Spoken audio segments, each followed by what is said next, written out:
Hello, welcome to Level Change by Claudio Fonseca. I'm a real 777 pilot, and today we are going to talk about the departure briefing. As you already know, I always bring a document that covers the procedure that we are performing, and today you can download it through the video description. On this document, I tell you that this procedure, the departure briefing, is performed by the captain and the first officer. And here, the companies, they vary a lot on their standard procedures.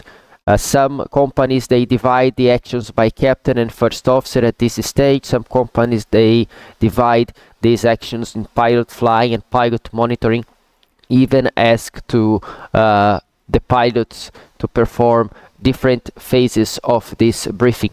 But basically, the Boeing recommendations about it is that it should be accomplished as soon as practical, so it does not interfere with the final takeoff preparation. And then I tell you that if a late clearance is expected, you will start your briefing at captain's discretion, and later on you update the briefing accordingly following the ATC clearance procedures.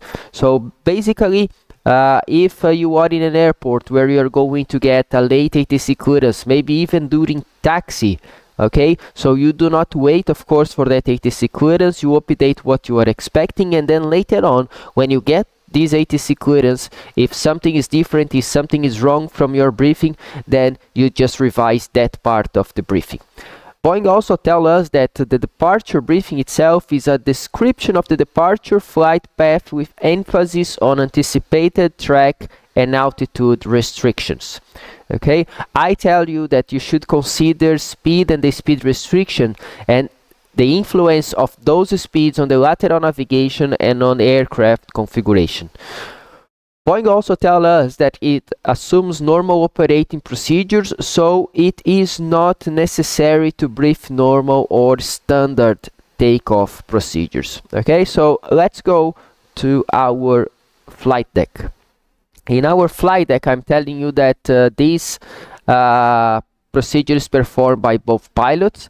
So it's very important that both pilots already checked the FMC during the pre-flight procedure itself. Okay, so during the pre-flight procedure, the pilots, they check the FMC, so especially related to the route, the legs page, and also the VNAV page is very important. So the pilots, they know the tracks, the altitudes, and how the FMC is set up, and how the VNAV is going to fly the departure. It's very important also that the pilots have the charts available, okay? And in this case, you need to have at least your apron chart where you are parked, your airport chart, so you know how to taxi towards your departure runway. Also, the standard instrument departure that you are going to follow. If you have an engine out departure, you can have that chart as well. And it's also important that you keep one approach ready in case you need to come back. So you do all your considerations regarding your departure based on any specific runway and procedure that you are going to use in case you need to come back. So I'm going to do a briefing right now, something similar as I would do in real life. Okay, so basically what I want first is my apron chart. So I'm going to zoom in here to tell you that we are parked at position 511, and we can expect a pushback on center of apron 5 or on taxiway Yankee towards the apron 4. We cannot follow the dashed lines in this airport because maximum wingspan on the dashed line is 36 meters, and our wingspan it's almost 65 meters, so we only follow the solid lines. After we start taxiing, the parallel taxiways to the runway are first Alpha, second one is Bravo, and both of them are going to take us towards runway 10 left that we are expecting for departure. There is a hot spot around runway 10 left threshold, and this is due to some runway incursions that can happen. This is a wide area here, and you have to pay attention when you are getting close to the runway. Once we are on runway 10 left, we are going to perform ANVU 4 Alpha RNAV departure. Everything is on the FMC. We already checked, including altitudes, which is Golf Romeo 222, flight level 100 or below. We do have here on our legs page. We also have here on our MCP. And then we go towards Golf Romeo 217. We need to cross at flight level 100 or above. Flight level 100 or above is there. If we delete this restriction without executing just to check the expected altitude, we will be there at flight level 144. So we have a good margin here on this departure. Note that the Golf Romeo 217 is already out of our minimum safe altitude of 5,925 miles around the airport. From this one, we need to start consider our grid mora, and the highest grid mora on this departure is 9,900. So we are already above the minimum altitude on any sector on our departure, and this also covers our any problem that we have related to the compression. We can go back to 10,000 feet, and we are going to stay above our grid mora. Transition altitude for this departure is 8,000 feet. We can check this on the VNAV page as always, and it also states that we are RNP1 or RNAV1 and that GNSS is required. You can see this through your navigation display. So RNP1 is set, our current is 0.06, and the GPS is working. We also have a minimum climb gradient of 5% until ANVU, then the standard 3.3%. By ANVU is only 5 miles, so we would be accelerating at that stage, so no more than 250 knots, which give us climb gradient related to 5% around 1,266 feet. Dual engine, we can cover that easily. In case of single engine, we do have on the legs 2, on the route 2, it is not here for some reason. But eventually we need to continue straight ahead for 25 miles. I did on the previous videos, as you remember, I set our engine out, but in this case the engine out is not here, and I'm going to create it once again with you. So basically what I want on the first to route 1 to copy this route, and then we do have ready the departure. I want to select ILS Oscar in case we need to come back through low main transition, and then we are going to take this runway 10 left. We are going to use, yeah, it is already here on the second page at 25 miles, 095/25 miles.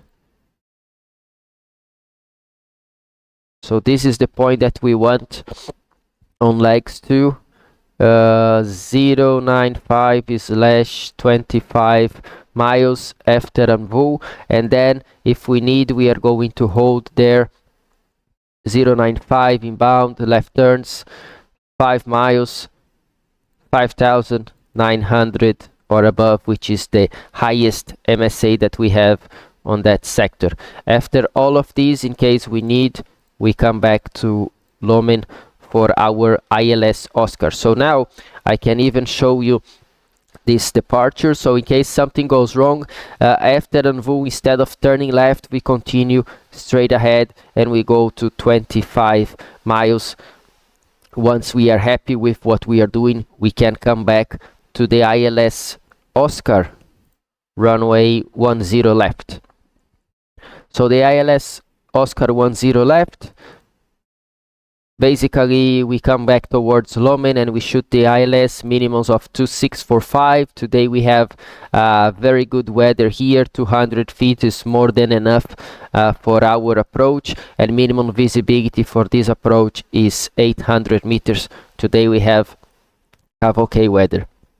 If you want, you can even keep the 2645 minimums already preset, so you can bring this to Baro and set 2600, and let me just go to 2600 and then we check the rest.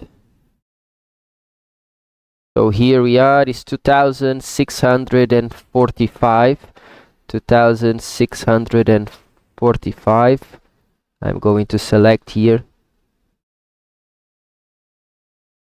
2645. So I blank this in case we depart and we need to come back immediately. I can just press one button to set the minimus, and as we do have the ILS on the second route, we can activate and execute the second route, and the nav radius will be set for that approach. Okay, so I don't need this fix anymore. We already have runway 10 left and the 25 miles around the São Paulo Guarulhos airport, so we are pretty much ready to comply with this departure. Okay, so this is my standard departure briefing. In this case today, I would also consider that we are above maximum landing weight, so if something goes wrong after our takeoff, I need to think about an overweight landing or dumping fuel to return to Guarulhos.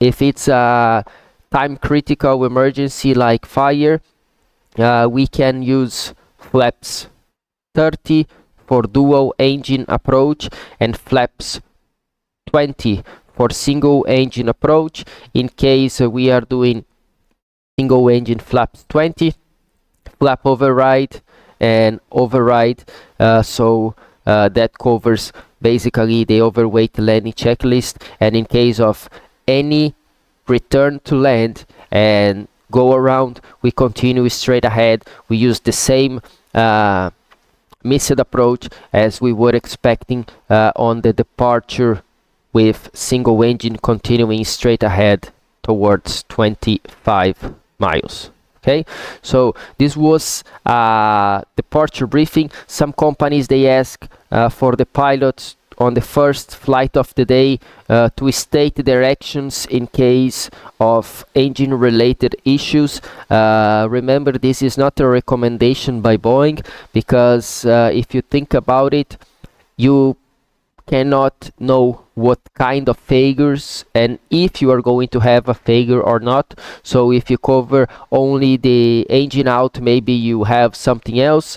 By Boeing, you should keep as standard as possible. The pilots, they are supposed to know their procedures in case of engine failures, in case of flaps problems, in case of a fire, and so on. So Boeing always want you to cover on the departure briefing what is different from the standard. So like in this case today was our departure, because every departure is different. We have different tracks, we have different altitudes. We make sure we have everything in place, including our MCP preparation. Then you think about what you have to do in case you need to come back. And also your taxi, have in mind that for the taxi, do not give a very complex and detailed taxi expectation, because everything can change. So it's better to have a wide idea where are the main taxiways of your airport, so you can follow. And as we start taxi, as we get clearance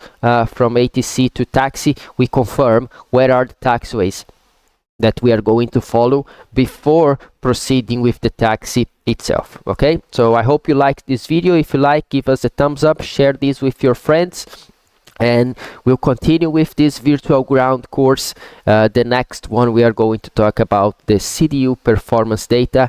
I see you soon. Bye bye.